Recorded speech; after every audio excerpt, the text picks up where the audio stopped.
President Donald Tusk was in Dublin today for talks with the Irish Prime Minister Leo Varadkar. They were discussing upcoming Brexit negotiations and the looming question of what should be done about the Irish border. And Tusk hit back at Chancellor Philip Hammond's suggestion that Britain should strike a deal with the EU that includes financial services.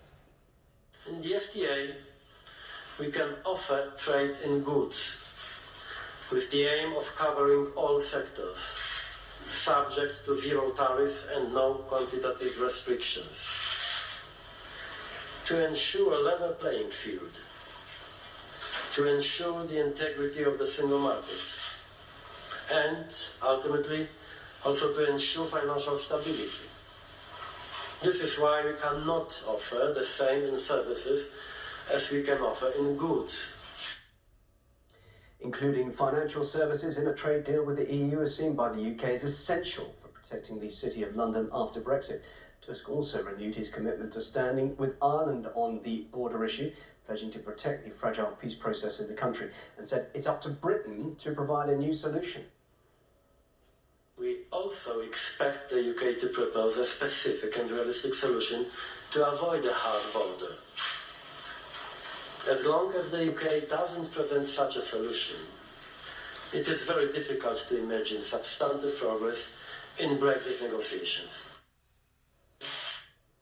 Leader of the DUP, Arlene Foster, claimed Northern Ireland won't return to a devolved government in the coming weeks or months. This comes as Belfast's new budget is announced by Northern Ireland Secretary Karen Bradley. It includes almost £500 million as a result of the party's confidence and supply agreement with Theresa May's minority government. All this comes as a new report claims Brexit is raising profound questions about the relationship between Westminster and the devolved governments in the UK. The paper from think tank UK in a Changing Europe mentions the transfer of powers in Scotland and Wales, currently held by the EU, back to Britain.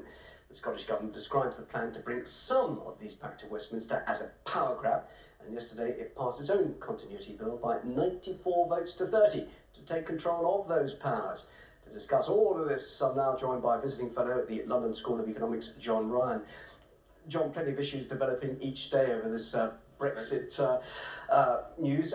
Firstly, though, Philip Hammond saying he wants, obviously, financial services based in London to be included in a free trade agreement. The EU saying no. I mean, why doesn't he get the message over that one? I think he's still. That speech was interesting because they can't do passporting because they're not going to be a part of the European Union. They looked at equivalence. He mentioned that they can't do that because that's loaded gun towards Britain from the European Union. I think it's going to be very, very difficult as it stands at the moment. I think there is a negotiation going on at the moment, but I think that the government as a whole will need to get its act together to get anything like a deal that would be acceptable to the City of London. But alarm bells ringing over this. Is this something you might have expected, or is this a major blow to not just London's economy, but also the UK as a whole? Well, I think contingency plans are already in place, and already hundreds of jobs are leaving the City of London as we speak. Moving to Europe? To Dublin, to Frankfurt, to Paris. So it's already happening? It's already happening. They've already been mentioning this, and it's not been widely reported. Hundreds. That could become less a rush rather than a trickle if we come to a perspective where there's no deal, and then those banks will really have to consider their positions. But there are already jobs leaving and going into those particular countries at the moment.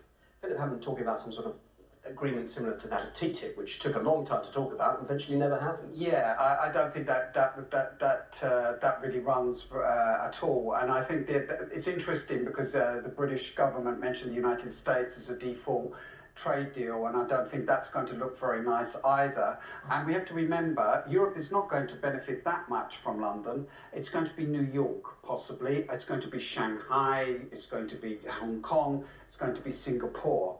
So Europe as such, losing London as a core Euro capital, is going to be a problem for the Europeans as well as the United Kingdom. Right. Now let's talk about the devolved issues. We've just covered some of the economic aspects there. Scotland and Wales are now looking at, in effect, challenging the EU withdrawal bill by drawing up their own draft legislation. Why don't they trust Theresa May actually to encompass their interests in all of this? you always look at actions rather than people's speeches, and on that basis, I don't think they trust the government as far as they could throw them at this stage. And I feel that they're right to put in a contingency plan until the government actually puts something on the table that addresses this issue. They haven't done that, and the UK government is actually pushing Wales, Scotland, and we know from the other story, Northern Ireland. And we've not only got a situation where Britain would exit the European Union, but we would have a United Kingdom in question post-Brexit. Okay, just finally then, we're seeing this lack of unity, perhaps division in the UK over this. Is this something that Donald Tusk could be exploiting? After all, he's saying quite openly here, I stand with Ireland on this issue, and maybe exploiting the UK over this to get what he wants out of Brexit? Well, possibly, but I mean, I think the European Union will stand with Ireland because it's a member nation and Britain's on the way out. And any idea that they can go ahead with a trade deal without a solution on Northern Ireland on the border issue is fanciful. It's not realistic. So they need to come up with some new ideas and not only talk about technological solutions. That's been ruled out. I don't know what's happening here in the echo chamber. Europe has said, we're not interested in that, come up with substantive proposals. The British government have been failing in that. Since you're here, just quickly, where are we with all of this? Because it seems now all this negativity coming from the EU. We heard all that months and months ago. Do you think Theresa May might be thinking, I'll go back on her threat to say, I might leave without a deal after all? Because they're looking pretty intransigent now. I think she will be rowed back by Parliament, though. I think that the Parliament won't let her make a hard Brexit. And she's in a process of coming up to council elections here in Britain.